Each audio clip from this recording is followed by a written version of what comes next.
ఆలయంలో నకిలీ టికెట్లను భక్తులు కంటగడుతున్న కేటుగాళ్లపై పోలీసులు కేసు నమోదు చేశారు. నిందితుల్లో ఇద్దరు శ్రీశైలానికి చెందినవారు కాగా ఒకరు గతంలో కూడా నకిలీ టికెట్లు విక్రయిస్తూ దొరికిన చరిత్ర ఉంది. అప్పట్లో అధికారులు మొదటి తప్పుగా భావించి మందలించి వదిలేశారు. అయితే శ్రీశైలంలో నకిలీ టికెట్ల అమ్మకాలు, అక్రమార్కుల ఆగడాలు ఎక్కువయ్యాయి. భక్తులను మోసం చేస్తూ దర్శనం టికెట్లు ఇప్పిస్తామని బురిడి కొట్టిస్తున్నారు. గత నెల 14న కొందరు దళారులు భక్తులకు మాయమాటలు చెప్పి నకిలీ టికెట్లు అంటగట్టారు.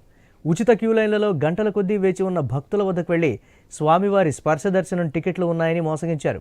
దేవస్థానం ఆన్లైన్ ద్వారా భక్తులు విక్రయించే 500 టికెట్లకు నకిలీ తయారు చేసి వాటిని 900కు విక్రయించి జేబులు నింపుకుంటున్నారు.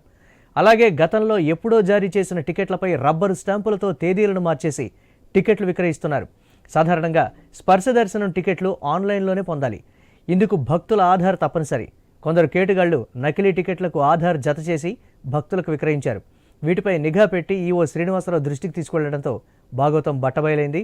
దేవస్థానం chief security officer Madhusudan Reddy పోలీసులకు కంప్లైంట్ చేశారు.